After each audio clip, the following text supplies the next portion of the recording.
అయిపోవడము, ట్రాఫిక్ వల్ల చాలా ఇబ్బందులు పడడం అనేది మనం చూస్తున్నాం. దీనికి సంబంధించి యాక్సిడెంట్లకి ముఖ్య కారణం ఏంటి అని చెప్తే హెల్మెట్ లేని ప్రయాణం. మనం చూసుకుంటే నిన్న కొంతమూరులో వ్యక్తి దుర్మరణం చెందినట్లు, లారీ కింద పడి దుర్మరణం చెందినట్లు మనం చూస్తున్నాము.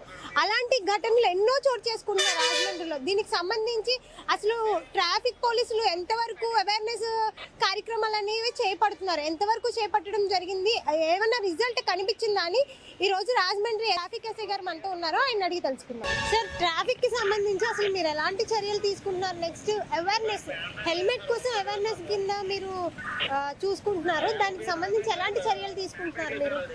మేము ప్రజలకి ఫస్ట్ అవగాహన కల్పిస్తున్నామమ్మా.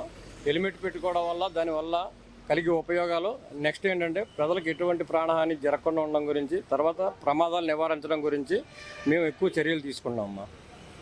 రోజు స్టార్ట్ చేస్తున్నారా సార్ ఈ అవేర్నెస్ కార్యక్రమం అనేది? రోజు ఉంటుందా, అప్పుడప్పుడే చేస్తున్నారా? లేదమ్మా, ఎవ్రీడే మేము అవేర్నెస్ కండక్ట్ చేస్తున్నాం.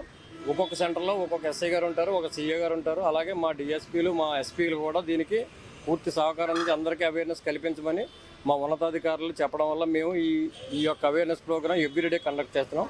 అలాగే ఈ హెల్మెట్ గురించే కాకుండా సెల్ ఫోన్ డ్రైవింగ్ గురించి కానీ, తర్వాత స్పీడ్గా ర్యాష్గా డ్రైవింగ్ చేయడం గురించి కానీ, ప్రమాదాలు నివారించడం నిమిత్తం ఈ యొక్క అవేర్నెస్ ప్రోగ్రాంలు ప్రతి జంక్షన్లోని ఒక్కొక్క ఆఫీసర్ని పెట్టి మా ఎస్పీ గారి ఆధ్వర్యంలో మేము ఈ అవేర్నెస్ ప్రోగ్రాం కండక్ట్ చేస్తున్నాము.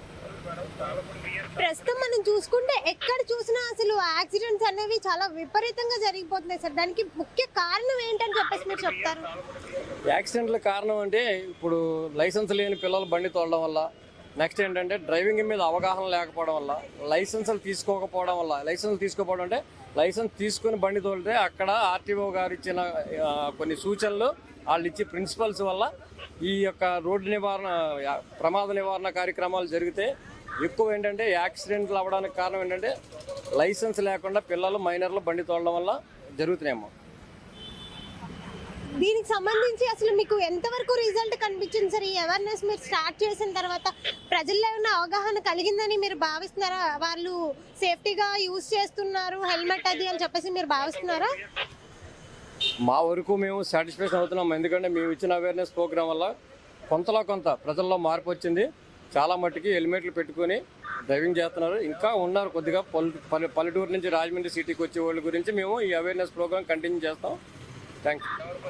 దీనికి సంబంధించి ఏమైనా ఒకవేళ హెల్మెట్ లేని వారికి ఛార్జెస్ ఇలా ఇంతని ఛార్జ్ చేస్తాం మేము అని చెప్పేసి చెప్తున్నారు.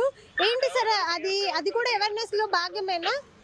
అవునమ్మా, ఎందుకంటే ఇదివరకు 135 రూపాయలు ఉండేది, అది 1035 రూపాయలు గవర్నమెంట్ చట్టం చేసింది. ఆ చట్టం ప్రకారంగా మేము ఈ యొక్క 1035 పైన వేయడం వల్ల దాని గురించి అయినా భయపడి హెల్మెట్ పెట్టుకుంటారనే మా యొక్క ఆశ, ఆకాంక్ష. తర్వాత అదేవిధంగా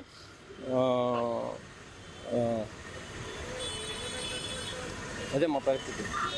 సార్, నెక్స్ట్ వచ్చేసి ఇన్ని కిలోమీటర్స్ డిస్టెన్స్ వరకు రాజమండ్రి లోకల్లో, ఇక్కడ ఇంత దూరం వరకు లోకల్లో అయితే హెల్మెట్ అక్కర్లేదు అని చెప్పేసి కొన్ని మాటలు మేము విన్నాం. ఇది ఎంతవరకు సార్ అసలు?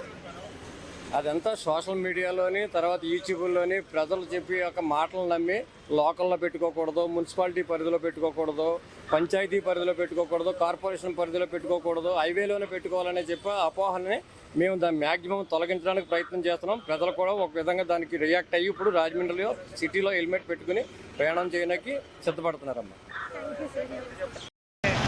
వేగం కన్నా ప్రాణం మిన్న. చూసారు కదా రాజమండ్రి సిటీలో అసలు ట్రాఫిక్ శాఖ వారు ఎంతవరకు చర్యలు తీసుకుంటున్నారు, ప్రజలకి హెల్మెట్ మీద ఎలాంటి అవేర్నెస్ కలిగిస్తున్నారు, హెల్మెట్ అనేది ఎంత ఇంపార్టెంట్ అసలు అని చెప్పేసి ఈ వీడియోలో మనం తెలుసుకున్నాం కదా. ఇలాంటి మరిన్ని వీడియోస్తో మీ ముందుకు వస్తాను. కెమెరా పర్సన్ మహేష్తో Madhurima, QTV Rajahmundry. Thank you.